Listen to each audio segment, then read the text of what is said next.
Hey, Carl here to say that Music to Code By is now an app called Music to Flow By. Now you can listen to the tracks on your phone with offline capability. The first 3 tracks are free, and the entire catalog is available by subscription with a new track arriving every month. Just go to musictoflowby.com for all the links.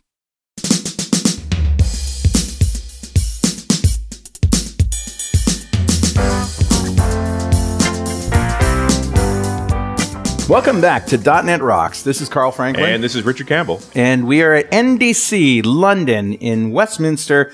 We're looking out the window at Westminster Abbey. Yeah, we're basically across the street from Westminster Abbey. And here's a story. You don't know this about me, but when I was 12, I sang Evensong in Westminster Abbey. And I think we were one of the first American choirs that was allowed to. Nice. Yeah.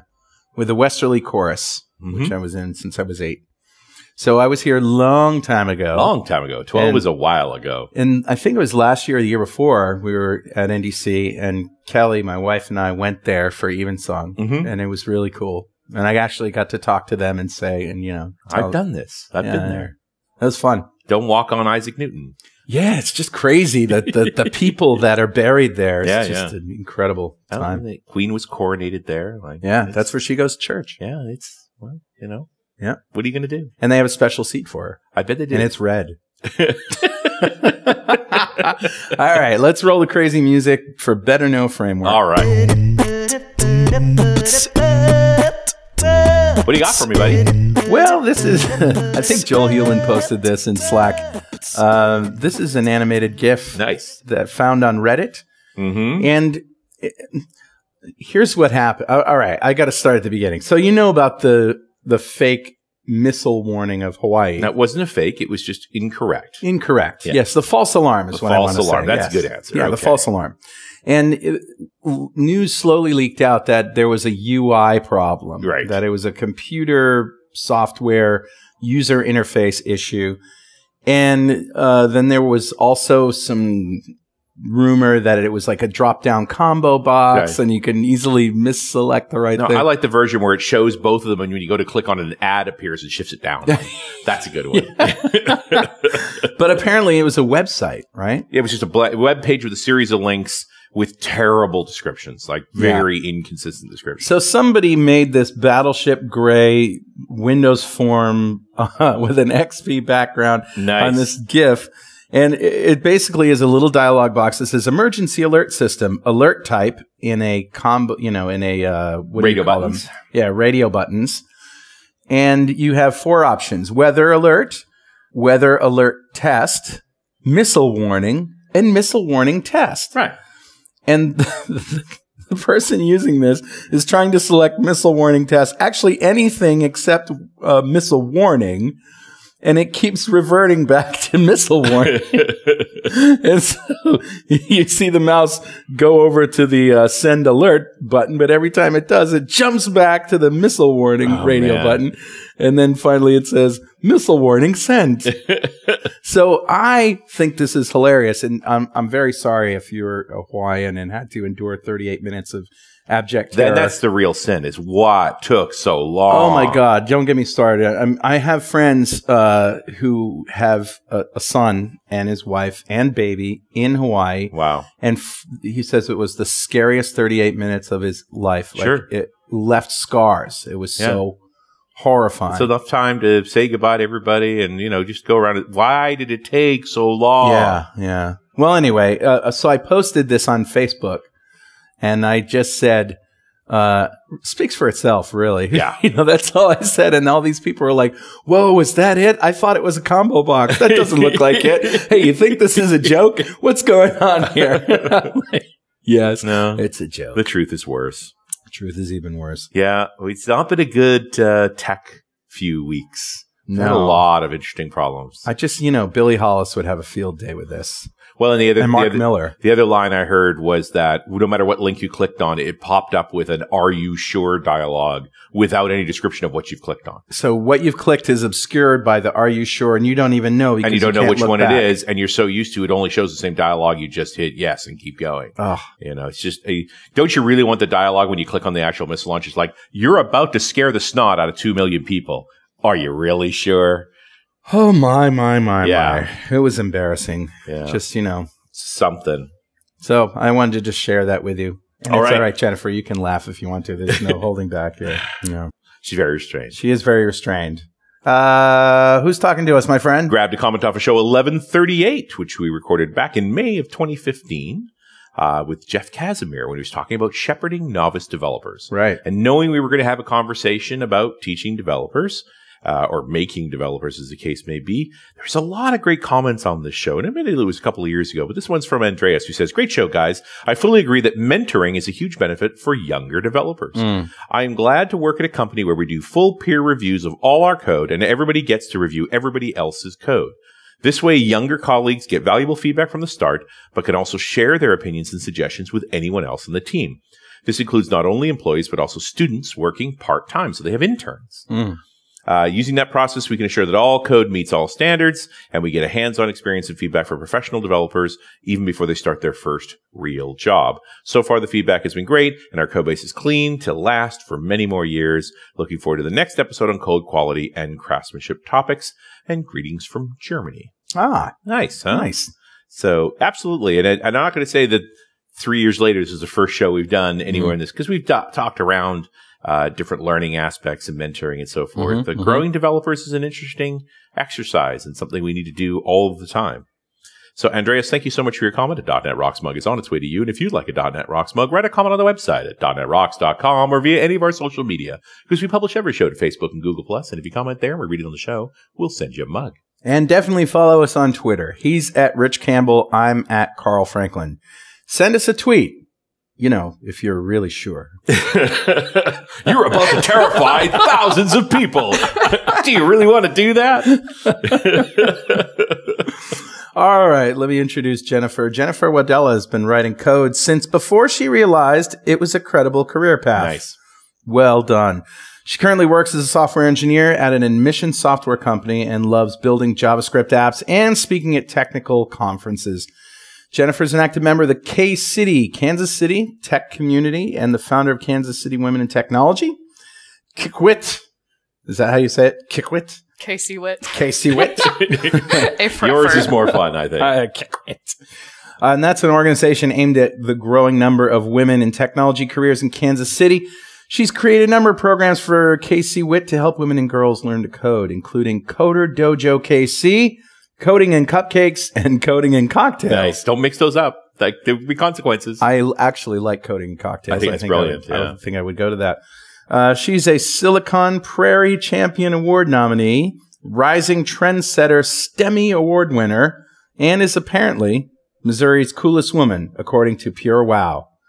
Wow, I didn't know what that is, but you'll tell us. She doesn't blog, but she can handle 140 characters now, more than that. 280 characters? Can you handle that? At like OMG, it's FEDAY, FEDAY, which, all right, you're going to have to explain some of your bio here. Yep, that's fine. Yeah. What's Pure Wow? Oh, it's just like I don't know what you'd call it, lifestyle website for women that might be fashion, might be beauty, might be like business.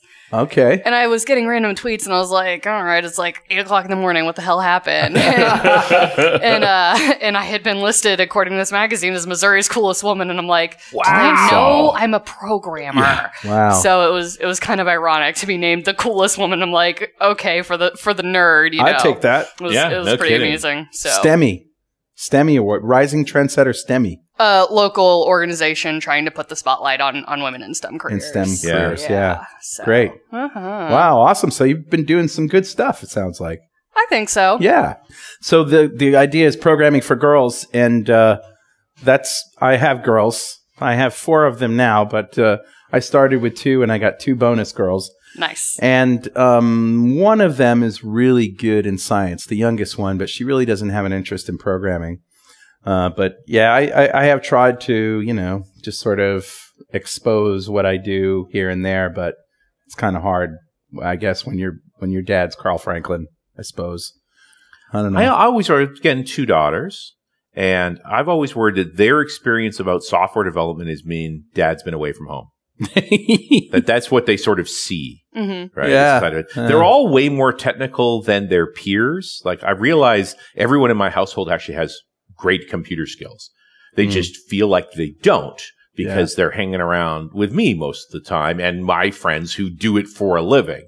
You know, the fact that my buddy who's an IT manager and I come over and we bitch and moan about these ultra esoteric technical subjects. So they think, well, I don't know anything about computers because what the hell did you just say? Right. And yet any friend of theirs ask any question that's a normal question about a problem with a computer, they're on it. Yeah. It can help them and know what they're talking about.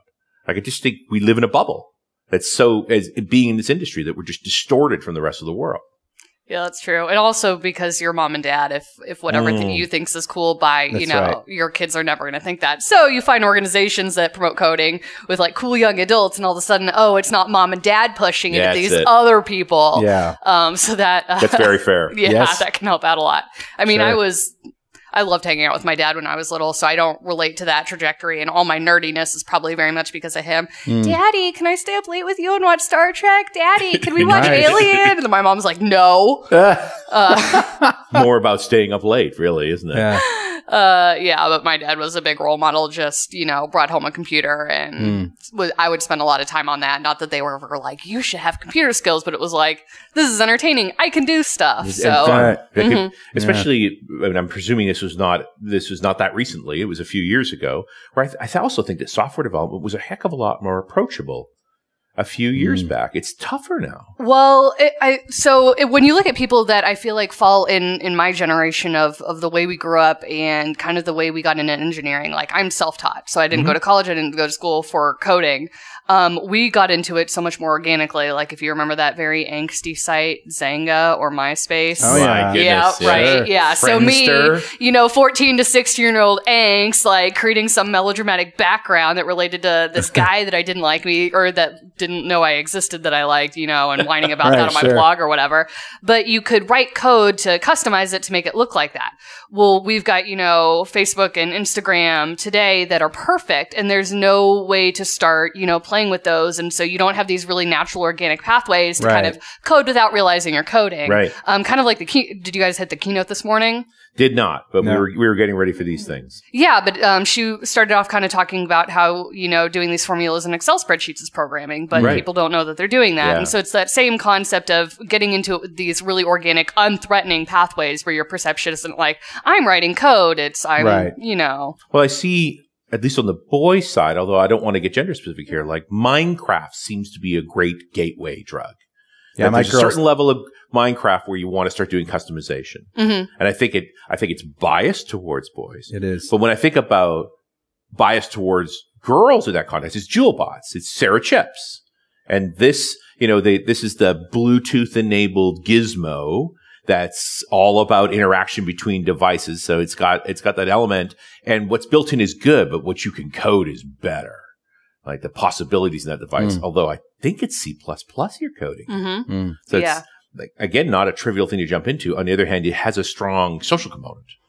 Strong social component, and I realized we completely skipped the background of like my organization and how I got into this, and we can circle back to that. Yeah, we should. The thing I love about JewelBots is, so when I talk about like Zanga or MySpace or the customization I did, it's because I hit a boundary of something I didn't like and I wanted a way to change it. Right. Yeah. Well, the great thing about JewelBots is it's explicitly telling girls, this is a product for you. Yes. You are welcome here. Right. So that's key one. But then the second thing is, like, you look at the API as, a senior level software engineer and you're like, okay, this is not that big of a deal. Sure. But the cool thing about, teaching kiddos is they will hit like those walls so much faster than you, where they like, hit or reach the limitations of the API and they're like, but I want it to do more. Right. All of a sudden there's your inspired future engineer, right? Sure, who realizes the sky is the limit. And that's the exact kind of engineers we want to be creating for this future. Yeah. So the ones that look at a limitation and say, no, I'm not going to accept that. Let's find out a better way to do that. And so I love JewelBots for that aspect. Do we need to gender specify this stuff? Yes. I'm not going to argue with you, and I'm glad you're direct on that. It's like, because and in hindsight, I'm just sort of immediately thinking, because we tend to automatically defer to boys for all STEM subjects, for better or worse, at least in Western culture. Yep. Right? Because certainly in my prep for this show and reading through some comments and things, like there's more than one case where folks from elsewhere in the world going, that's just not a problem here. Like that I do think this software development and STEM subjects are for boys is a Western culture phenomenon. And that actually an American thing, that because in the early days of computers, there were so many more women programmers. Sure. And then when the personal computer came out, they needed to sell these things. We're going to market them to boys. And so that's really where it started, isn't it? Yeah, and I actually do a whole presentation of this. I'll have to link you guys to the slides, sure. but it explains why there aren't women in technology, and that's exactly one of the things I cite back to. Is I showed this old Radio Shack ad, and so when I say something needs to be marketed to girls, it's because we're already fighting 50 plus years of gender-based marketing, Sure. Right? And so I have no problem with taking that marketing because it's not a problem we're going to solve overnight. So let's use the resources we have now to create the message of inclusivity for girls, and that's why we need specific products telling them this is okay for you, because you're talking to someone who, when I was in middle school, if I wanted to buy a Star Wars t-shirt because I love Star Wars, I'd have to shop in the boys section. Right. And, I grew up hating math because I was supposed to hate math because I was a girl and because my teachers told me I was good at English and I was artistic. Yeah. And Wasn't there a Barbie that said math is hard? There are plenty of t-shirts, and I have those like, I'm too pretty to do math, or my brother does my homework for me, or dancing and socializing are my best subjects. And so like, these are all these subliminal messages. And Sure. so Not that subliminal, actually. Fairly blunt. But it goes beyond that. I mean, my youngest daughter is a dancer, right? She's been doing ballet since she was 3. She loves that. She loves the girly girl stuff, but she's also really good at science and math. And yet that doesn't appeal to her at all, but she's really good at it. Those are the things she excels at school. Yeah, which is also kind of interesting because I do encounter a lot of parents and they're like, well, I want my child to be an engineer. And I don't think we should force people into doing something they don't love. Like, my approach is, let's make sure everybody gets exposed to programming in a positive atmosphere where they don't feel disparaged. They don't feel like they're a loser for wanting to code or spend their time in a computer. Let's make that positive. If they choose to be an engineer and they're excited about it, hell yeah. If they don't want to go that path, okay. Like, we want people who are passionate about their work, right? So let's not force anybody a path they don't want to go down. Yeah, and definitely the main thing is just they won't even look, because the social stigma around it means don't look there. Nothing good comes of that. And I think that's what you're finding, in my case anyway, my daughter's case, is that she does love it, obviously, because she's doing well in science and math, but something in the back of her head is saying, that's not going to be a happy time for me. Yeah. I don't know. Not willing to pay the social cost. Yeah. And it's a phantom menace, isn't it? Because after school, you're out on your own. It's like, I'm just left with me and what I can do. Maybe I'd like to do some of that. So let's talk about your organizations and what you've been doing to get all these cool awards. Yeah. Well, I mean, the awards are just like something on the fringe. Yeah.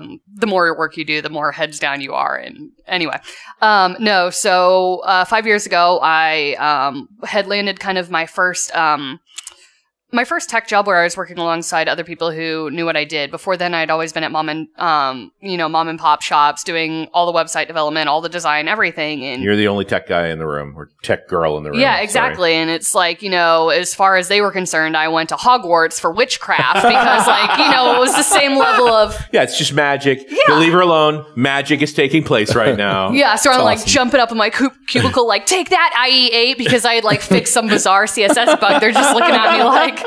Oh, and you're running around the room cheering like I have done something amazing and can explain it to no one. Yeah, and that's just like there's no... And so I had landed a job at a digital marketing agency, and for the first time in my life, I was surrounded by people who like loved what I did and knew so much more than I did, and I was like, oh my God, my people! Right.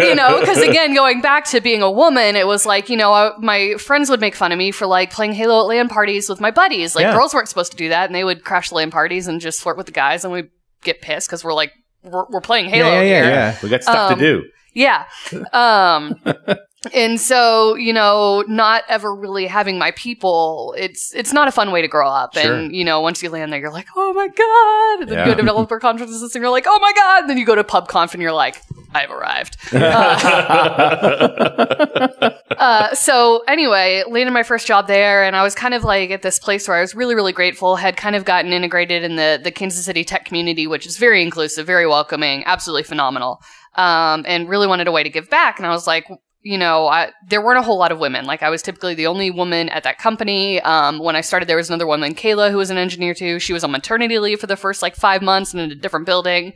So I didn't meet her for a while. And then we came together on a project, and it was like an estrogen bomb went off, and the guys are like, what is happening? And I remember when I left that job and she kind of took my place on that team. She texted me and she's like, the guys told me they liked my shoes today. It wasn't the same not coming from you. So anyway.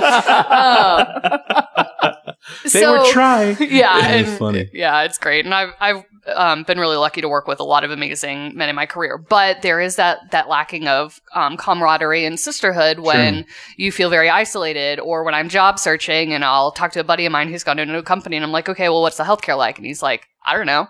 But why would I ask that question? Right? Yeah. So, something that's very different for me, like when I was a young 20-something female versus my young 20-something male friends, really, really different. So anyway, I wanted to create an organization that brought women like me together, women who are in technology, who are engineers, that kind of thing. So I decided to launch this organization. And so we had this big launch party. I think about 300 people showed up. I don't know if I met any other female software engineers. 300 people show up. Yeah. And all of the software engineers were male. No. There were a lot of educators who saw a new tech group launching and wanted to figure out how to bring code to their classrooms. Okay. Oh. And then there were a lot of women who wanted to get into technology because they saw the potential as a career path. And so I like to share this story because I feel like it really shaped the trajectory of our organization, which I can only... you didn't set out to teach. Hell no. You set out to build a peer group. Yeah. And you figured out the only way to build your peer group was to make the peers. Kind of, yeah. I'm a community builder at my core. I've been that way since I was 5 years old, leading the little neighborhood gang of the kids, and a new kid would move on the block and I'd introduce them to our group. So it's who I am at my core. But yeah, with our organization, it was very much responding to the needs of the community. All these people were like, we see the power of code. How do we get there? This is this untangible thing. Right. And so from there, one of the first things we launched was our own chapter of Coder Dojo, which is a global nonprofit that was founded over in Ireland. And so we kind of set up a chapter where we took all kiddos K through 12. So not just boys, not just girls, anyone, any gender, any non-binary people are welcome. And so we wanted to create this idea of gender blindness, that it wasn't weird that they were whatever gender they were. Coding's for everyone. So encountered a couple different interesting things that happened when we launched Coder Dojo. And I want to hear about those, but we got to take a few seconds to hear this very important message. Hey, Rockheads, this is Carl. Have you tried JetBrains Rider? It's a new cross-platform .NET IDE that's light yet powerful and comes from the makers of ReSharper, IntelliJ, IDEA, and WebStorm. You can write .NET code on Windows, Mac, or Linux. Rider has you covered. Rider helps you develop ASP.NET, .NET Core, .NET Framework, Xamarin, and Unity applications. Most languages used in .NET development are supported, from C#, VB.NET, F#, and XAML to ASP.NET Razor syntax, JavaScript, TypeScript, and all that other front-end stuff. It comes with navigation, thousands of code inspections, refactorings, unit testing, debugging, rich coding assistance, and more advanced IDE features powered by proven technology from ReSharper and WebStorm. Download Rider now and take it for a 30-day trial at rider.dotnetrocks.com. That's rider.dotnetrocks.com. And you're listening to .NET Rocks. Carl Franklin, Richard Campbell here with Jennifer Wadella. She's talking about Coder Dojo, and let's pick up on that story. Yeah, absolutely. So we would kind of be talking about Coder Dojo at school tech nights, where parents are looking for STEM activities for their kids because nobody can get enough STEM activities right now. Right. Yeah. And this really interesting thing would happen where the coder dads would run up to our table and be like, "Oh my gosh, I can't wait! I'm going to bring my kids. I'm going to bring my daughter. This will be amazing." Yeah. But then sometimes we'd get approached, particularly by mothers who would come up and say, "Oh, I don't think my daughter would like this, but maybe I'll bring my son." And so it's not the kiddos that we're having a problem with. It's parents that, again, with that gender-based marketing problem already we're got fighting. that social restriction there. Exactly. Restricting the kid before the kid even knows. So what do we do? Well, what do I do? I brand it. I make it pink. I make it girly. And all of a sudden, the moms are engaged and we sell out all the time. And so that was the birth of Coding and Cupcakes. Coding and Cupcakes. Yeah, me and my gimmicky brandiness. Right. And a little pink icing goes a long way. It's just amazing, isn't it? Yeah. But all of a sudden, we've created this, inclusive feeling and sounding thing that's saying, yes, girls, this is for you. Yeah. But the code underneath. But you're winning the mom as much as you're winning the kid. Well, and that's huge at that stage because they're going to be looking to their mom so much for social pressure and everything. Yeah. So we need the parents on board and engaged. Yeah. And you'll hear a lot of women who get upset at the idea of pinkifying computer science or, turning things pink. And they're like, well, it doesn't need to be pink. But again, if we're fighting 50 years of gender-based marketing, that's the message we need to send. 50 years. Well, and the other thing is, like, about equality. I've got 8-year-old girls deploying their cupcake websites to GitHub pages by the end of it. So I really don't feel bad if the color scheme is pink or purple or yellow or turquoise or we've had some Doctor Who themed cupcake shops actually. Nice. These girls are doing bad things and simply because a little bit of color and branding helped. Mm-hmm. Well, it's hard to argue with that. And like I said, we are trying to undo a stereotype. You have to swing the other way for at least a time. Yep. But I do like this. You create a sense of this is what's acceptable. This is what's important. Right. There's nothing wrong with pink icing. No. And so how long does it take to, to take someone who is interested in STEM, a girl who's interested in STEM to sort of get over it, the whole everything that's working against them? I don't know if you can really assign like a number or a date. I think it's all about experience. It's all about environment and it's all about community. They need to feel like they're a part of something, get excited about it, feel empowered. You must have seen it happen on every end of the spectrum then, girls who come right in, jump right in and they're in. And then, some that take a little longer. Yeah, absolutely. And it's really funny. So at Coder Dojo, we've had a family that's come almost since the beginning. And the girl Riley, she's one of our like highest level kiddos. We do a couple different things. We do mastery badges where they can create or they can complete a project in Scratch, for instance, and complete a certain number of things that we think they should know about Scratch, whether it's to use variables or events or, I don't know what our current listing is, but get up on stage and present, explain their code because, again, we're trying to set good practices for our future engineers. And then if they do all that, they get awarded a mastery badge. Nice. And they're these cool little pins they get. And her t-shirt, sags off her body under the weight of all the pins she has. So it's really cool. And so anytime we've got new girls that come into the class, that you can kind of tell they're shy and they're timid, we're like, hey, let's introduce you to Riley. And we now have this little 10 to 14-year-old girl posse that they have their table at our Coder Dojo and they're rocking out and they're sharing the latest memes and they're doing mix-ups of Pokemon and Frozen and putting those into their, so building that community and that inclusivity is really what's going to help a lot. Yeah, you've created a culture that includes programming. Yep. As part of the culture. And I've always got a soft spot for kids teaching kids. I just think that's magic. Yep. When we as adults can step aside and the one with more experience is helping the ones with less experience see what's possible. Yeah. And I think everything moves faster at that point. Well, and I call that 360 mentoring, where a lot of what we do is we encourage those kiddos to turn around and teach the next one. Sure. You never learn better than when you have to teach. Right? And especially with women, that really boosts their own confidence in their skills because women are notorious for rating themselves as less qualified than they really are. And so when you put them in a mentoring position and they're helping somebody else, oh my gosh, the confidence boost does wonders. Yeah, that's amazing. It comes direct from the source. I think it was a Run As Radio years ago. It was a woman I met at a Tech Aid conference who had been involved with Microsoft for years and years and years. And she carried with her this MIT study where they took a group of 100 men and a group of 100 women, and they basically gave them the same script. It's like, these are the skills you have. These are the jobs that are available. Which one would you apply for? Yep. And if the men had 3 skills that matched the requirements, they would apply.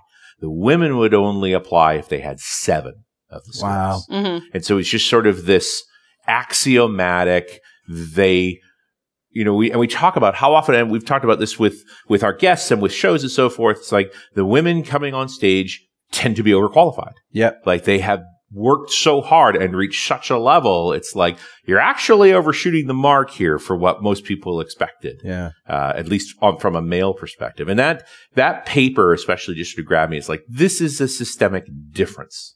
And so you have to treat it differently. You just have to think differently about that problem. Yeah.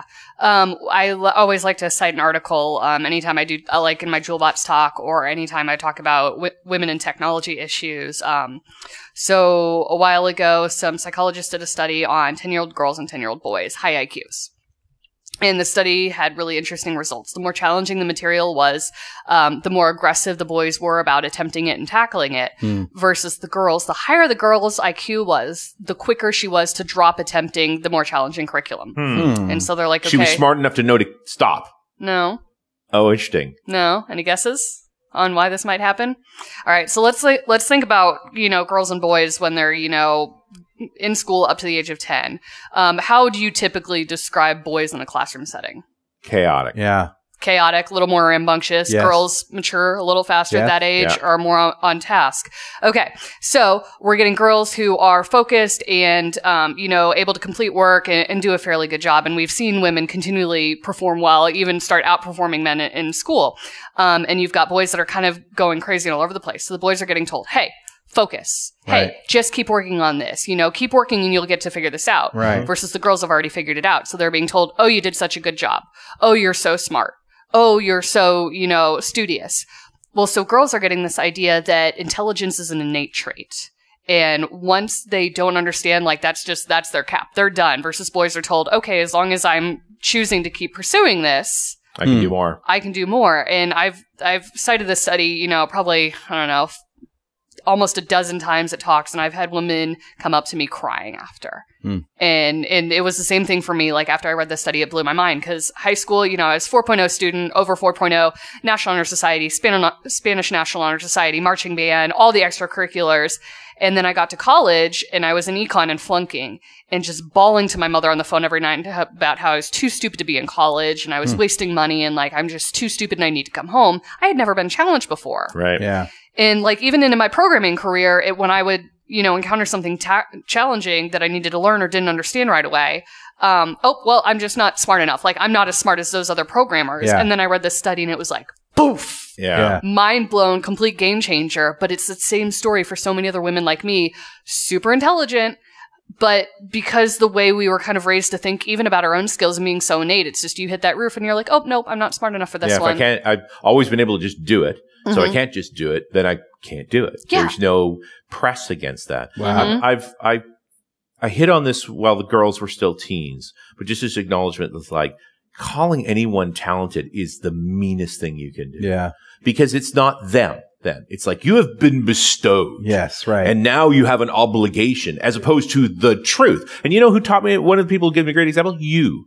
You are a remarkable guitar player. Oh, thank you, sir. But I do not call you talented because I think it's a crime. You are skilled, and I know why you're skilled. I've been doing it 40 years. And I've been on the road with you for weeks and watched you practice every day. Yeah. And you earn it. Yeah. And that's the whole thing. It's like, you did extremely well. Clearly, you worked hard. Yeah. And it'd be useful to offer you more difficult material if you want to try and go farther, challenge your skills. But that basic statement of, this represents effort on your part. Right.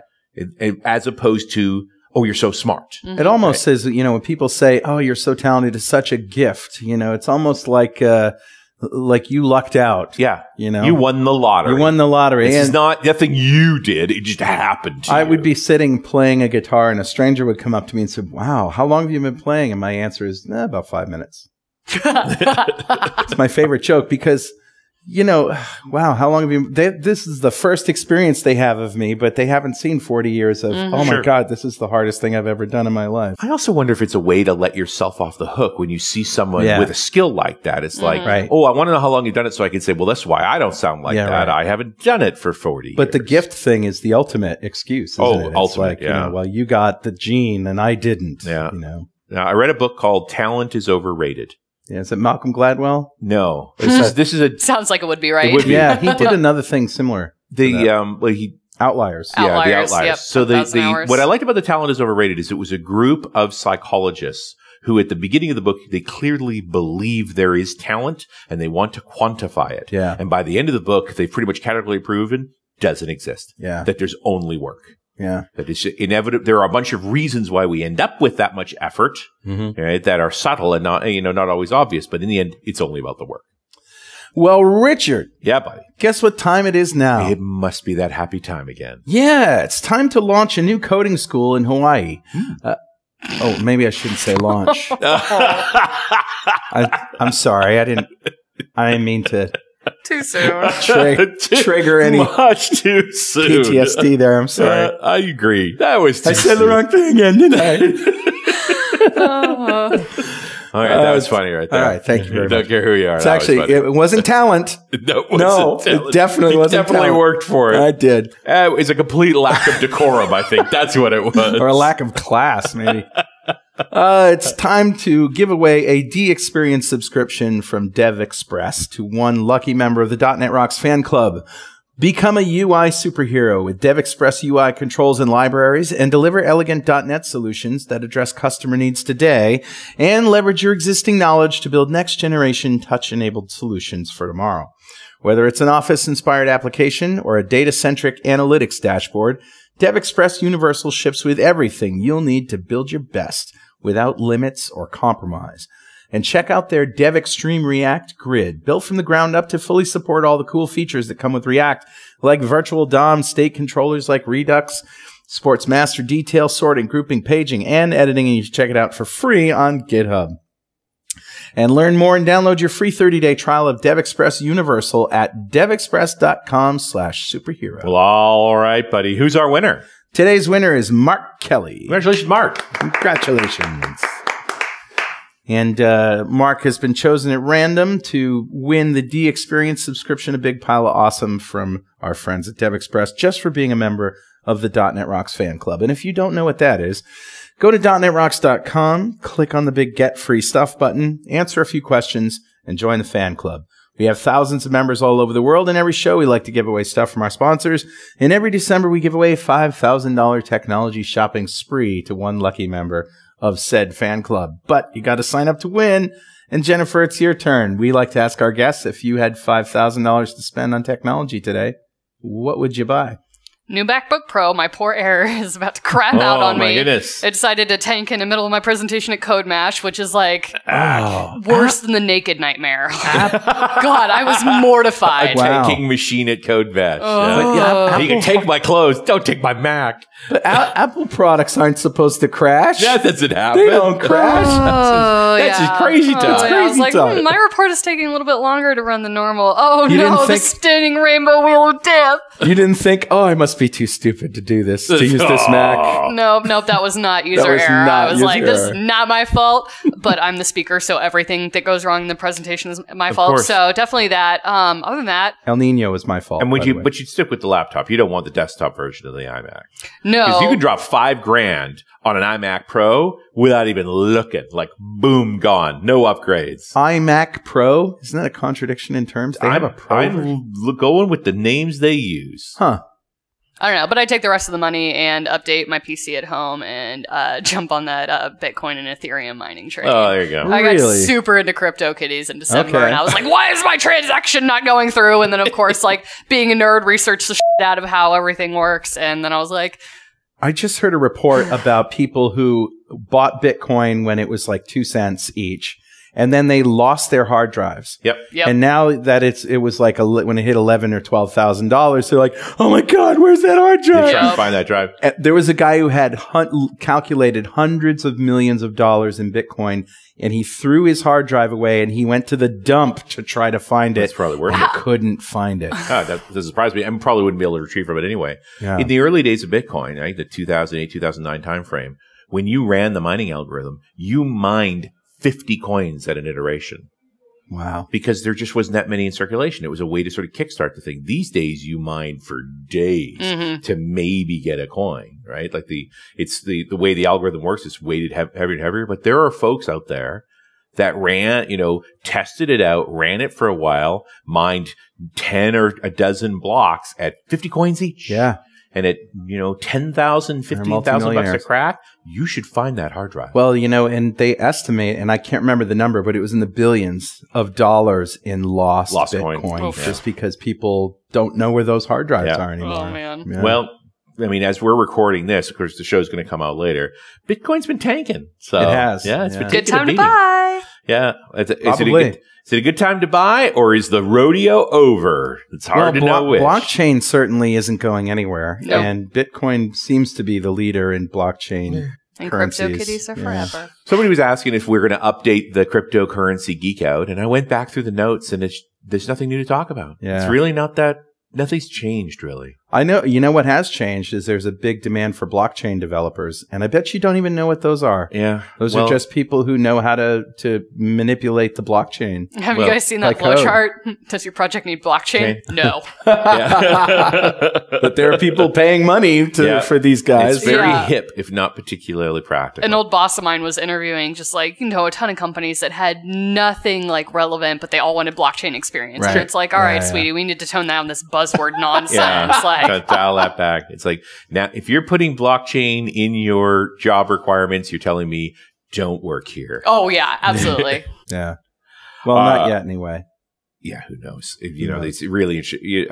We've got folks who want to come on the show and talk about blockchain. It's Sure. Bring me something running in the field. Yeah. And I will talk. That's connected to your IoT, so you can use big data. And buzzword, and buzzword. your cloud. Right? It's like a running joke in one of the Slack communities I run, Longer where we and just longer and mash longer. everything together. But, if somebody spent money on it and they're making money from it, or it's part of the business flow, then it's worth talking about. Yeah. If we're going to dance around terms and how great it's going to be someday, no need. Yeah. Move Right. on.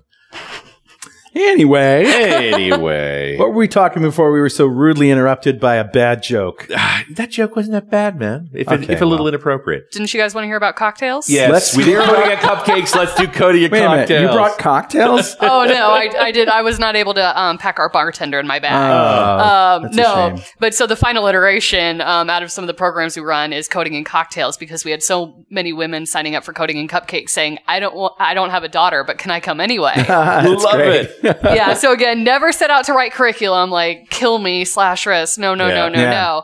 But I mean, when the women are coming to you saying you're a woman in technology group, why aren't you teaching me how to code? It's well, if we want to fulfill our mission of getting more women in tech careers, we need to respond to the demands of our community. Yeah. So launched an 11-month series called Coding and Cocktails, where we're teaching specifically front-end development in JavaScript, because there's a huge need for JavaScript in Kansas City. Sure. A huge need for it everywhere, as all our old .NET projects jump over to JavaScript, because it's the new hip. And so teaching that, of course, with craft cocktails by seasoned bartenders in town who work at some... Do they have ironic facial hair? Because you get a bonus for that. No, they are women bartenders. Oh, well, women I bartenders. guess sometimes Laura's boyfriend bartends, and he does occasionally have ironic facial hair, but he's also a musician. So Mustache I think wax? Oh, he's a musician? Okay, he gets away with it. Yeah, There right. you go. All right. He's a cool dude. He's actually how I met Laura's, because I worked his brother's in data science, and I worked with him at a company, and I was like, hey, are you Nick's brother? At an event. Cool. Yeah, so that one's a lot of fun. I was just at it Saturday night before I flew to London for NDC. Packed house. I mean, we are getting borderline angry emails. People are trying to name drop to get in, and we are simply out of space in our venue and frantically trying to find somewhere to fit 60 women who want to learn to code and 30 mentors and a presenter, and so it's exciting. That is exciting. So there's another part of my life that is non-technical, which is musical, as Richard was talking about. I have this recording studio, and it's really nice, and I use it as a studio, and I record bands and stuff. But it dawned on me that the studio would be a really cool place for tween girls to have birthday parties. And so I started marketing it as a birthday party place. Nice. And we've done 5 birthday parties there, all in the 11 to 13-year-old girl space. And they get microphones. We set up the stuff. We can play music. We can record them and do all that stuff. And I had the similar experience that you had with parents. It's like, hey, I want to have my birthday party in a recording studio. That's fantastic. So it's great that you get parents involved, and then they want to do it as well. Gets really excited. So you you do this Coding and Cocktails, you have 60 students, 30 mentors? No, we are only able to fit, I think we're trying to squeeze in like 47. We should really cap it at like 37, but we're like, we don't want to turn any women away. Sure. Yeah, right. Yeah, but we'd like to be able to take in 60 per session once a month. And we're to the point now, we're different than we were last year, because last year we were still trying to build our mentor base and, reach those women who are often isolated, the only woman at the company. And so it can be hard, but once you like connect to them, it's really great. But now we're even waitlisting mentors because we are physically out of space. So and you run more events. And your mentors tend to be, who do your mentors tend to be? Women software engineers from all around the Kansas City area. Wow. So a bunch of different backgrounds, really like having them share their stories. Some of them are self-taught like myself. Some of them did come from a more traditional computer science background. Great. Yeah, so the more different pathways we can have women talk about. And we like to highlight a couple mentors every session. And some of them have gone all the way like through our program and gone to maybe a boot camp and come back and landed their first job and are officially mentoring now. So we got that 360 mentoring. I love it. Wow. Yeah, so it's how do you feel about the web boot camp type, the 16-week, 20-week programs? I haven't sat down and like evaluated their curriculum. That being said, I've got friends who help train babies, as I call them, that are fresh computer science grads at one of like some of our big tech hires in town. And you've got computer science students who like don't know what a for loop is coming out of college. Yeah. And so like, I mean, for practical knowledge, I think boot camps seem to be hitting things the right way. I still don't know. Like, for instance, JavaScript has just completely sprung up where you're still not seeing it traditionally taught in a computer science curriculum course. So, getting those ready-made skills, teaching version control. Another thing that isn't often taught, but that's so freaking crucial to being a part of the team. Problems, like any of those sorts of things. Yeah, so I think those are good, and I think they break down that misconception that you can only be successful in this industry with a 4-year plus computer science degree. Well, and honestly, most comp-sci degrees are pretty far removed from software engineering. They're much more focused on languages and operating systems and low-level systems and things. Oh, we are starting to see more engineering-related curriculum, but they're pretty rare.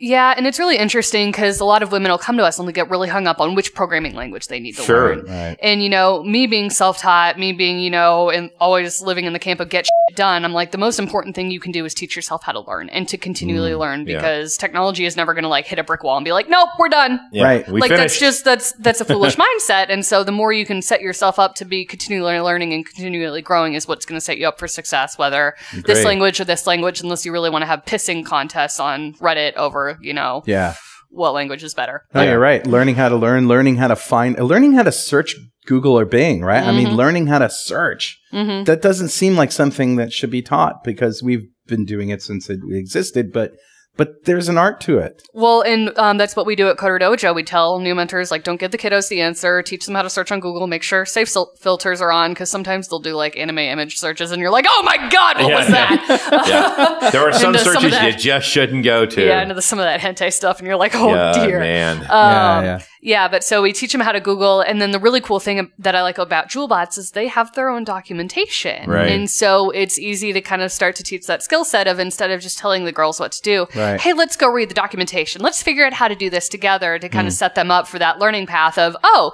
somebody will create something. Hopefully they'll give me half decent documentation. We haven't had to dig into the source code for much for JoulBots yet, but I do that with random libraries in my current project where I'm like, there has to be a method for this, but it's clearly not on their GitHub page. So let me go anyway. But kind of teaching that skill of knowing the right places to search for the information that's going to help you be successful in your projects. And the right terms to search. Have you seen letmegooglethatforyou.com? I showed my... do you know that one? There's another one, and you'll have to bleep this, called justgoogleit.com. Yes, that's the acronym I taught my dad. Yeah. But Let Me Google That For You is cool, because what you do is you put in the link, and it creates this little animated GIF. And basically, when you send it to somebody, it's this encrypted URL, so they don't know what it is. And then when they go there, it's an animation of somebody going to Google, typing in the words, and then hitting the search button, and then they get the real results. Yeah, you could have done this. But to be fair, that can be like kind of a jerk thing, because like me at this point in my life, if I wanted to Google something for that information, then I would do it. That being said, if I want to ask a question to an actual person to get their thoughts, do that to me, I'm going to be like, Booted Well, from my I've- Slack channel.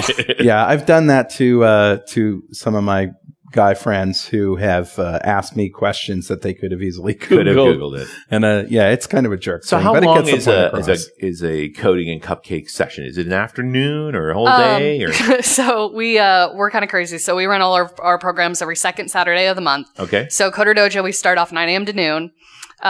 Coding and Cupcakes runs 1 p.m. to 4 p.m. and then Cocktails runs 5 p.m. to 9 p.m. But if you've never been before, you can show up early at 4:30 and install your tools. right. Wow. And so we found for most kids, like 3 hours seems to be a good session limit because if you're working with somebody new, getting online, getting accounts created, getting emails verified, that whole process can take longer than you think. Sure. And you want them to have enough time to like really get into it, really get excited. And you'd be amazed like how engaged they stay. So that seems to be like the happy place we've found. It's a good amount of time for them to spend to really get into something. And they're still, even with 3 hours, like the last minute panic, we let kiddos who have completed a project on theme for that session, come up on stage and present. So they'll be like scrambling last minute changes. Wow. And then they'll get up and something will go wrong in their Scratch project. And we're like, oh yeah, that's a feature, not a bug. And so, But if they come back the following Saturday or the following month of Yep. Saturdays, they can pick up where they left off and go further. they can. So we'll take like around 100 kiddos a session. So that's like It's a lot. It's a lot. And we're really lucky for this one to have a really awesome space. Google Fiber has a good community center, and they've been hosting us for going into. We're like halfway into our 4th year. Wow. Great. Yeah. And so big open room that's a lot of fun. And we do very Socratic approaches. So kind of what we'll do is we'll have a project theme. Because you can tell kids create, and sometimes they'll get overwhelmed, especially those kiddos who've been in the school system and been told, you need to do 1, 2, and 3 in this exact order and copy the text from the book. Yeah. And you tell them to create, and they're like, what does that mean? We've Right. already like killed the engineering mindset in them. Yeah, right.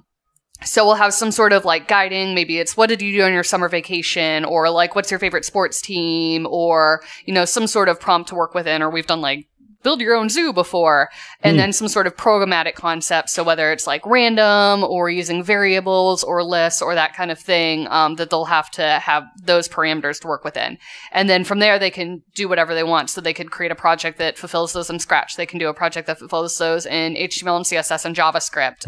We had a kid come in that didn't apply to him, but he's like, I want to learn SQL. And we're like, okay. Googling frantically, How are we going to do this? Yeah, because like you'll get these kids that'll like have these oddly specific requests that you're like, okay, let's make this happen. Let's find a way. Yeah. Sure. Yeah, and so that way, our volunteer team that is running the organization are not creating this robust curriculum every time. It's approachable, so anybody at any level can jump in. They can keep working on a past project. Sure. The mastery projects tend to be bigger and take more sessions to work on than just like a during session project prompt.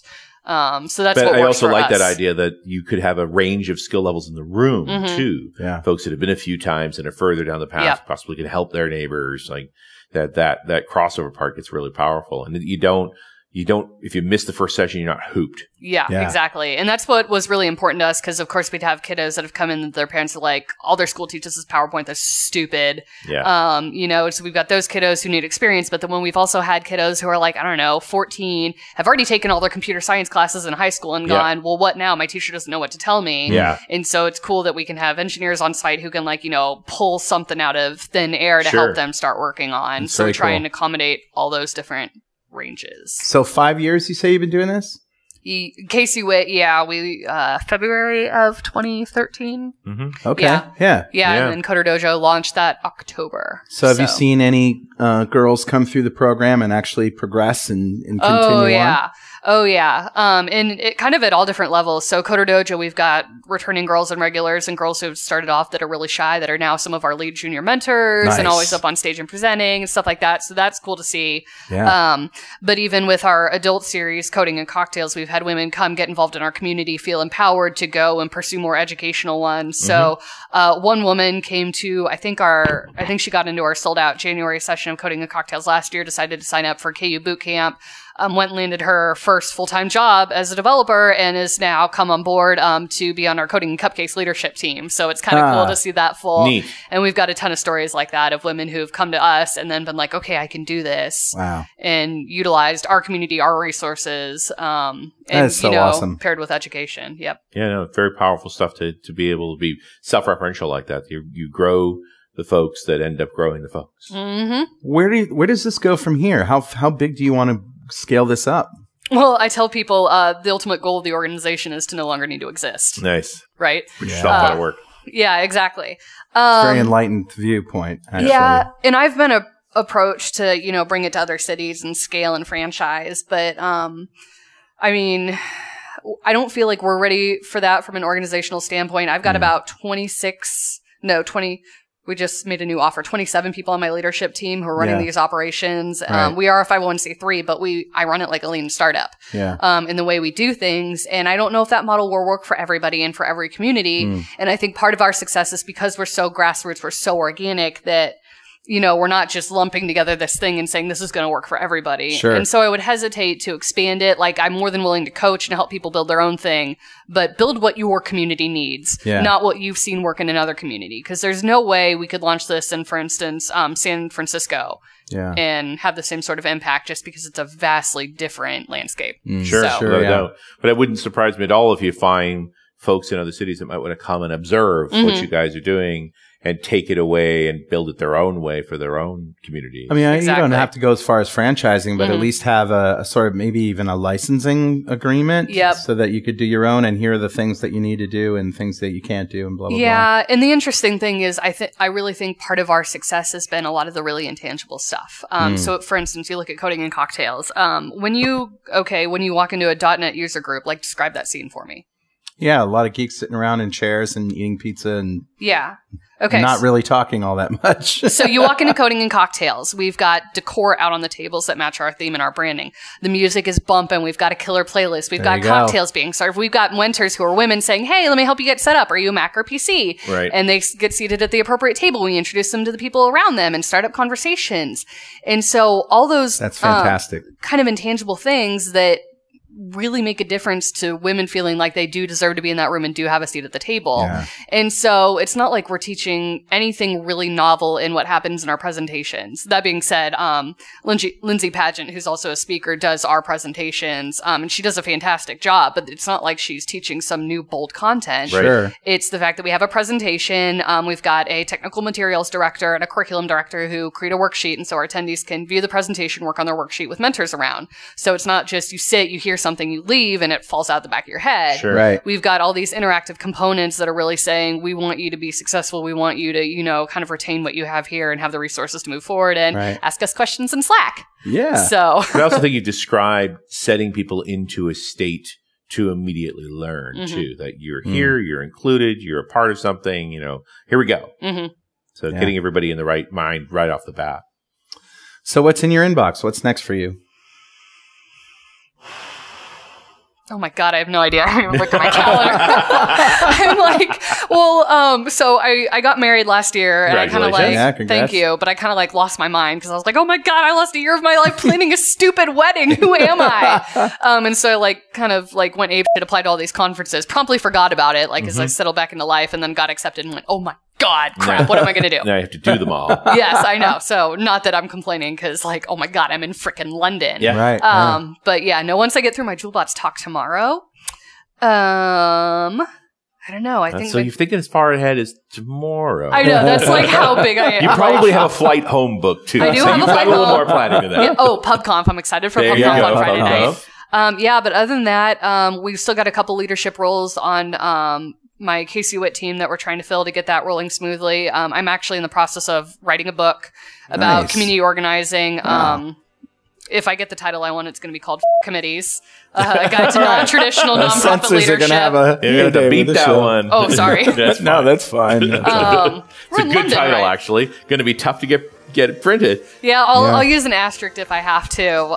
So I'm working on that. But that goes to the theme of helping other people do what I've done and hopefully not make all the mistakes that I've made, although making mistakes is valuable. Yeah, but other than that, just daily grind. Keep on going. Yeah. What an awesome story. Yeah, good fun. Yeah, thanks so much. And thanks for being here. Thank you for having me. All right, and we'll see you next time on .NET Rocks.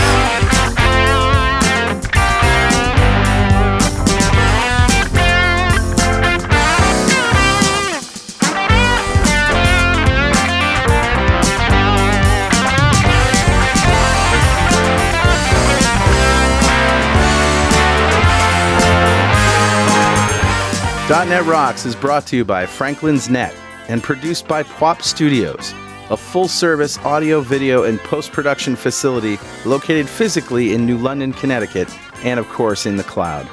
Online at pwop.com. Visit our website at dotnetrocks.com for RSS feeds, downloads, mobile apps, comments, and access to the full archives going back to show number 1, recorded in September 2002. And make sure you check out our sponsors. They keep us in business. Now go write some code. See you next time. Got a transmitter banned by the FCC. Yes, I'm a toy boy. Life is hard.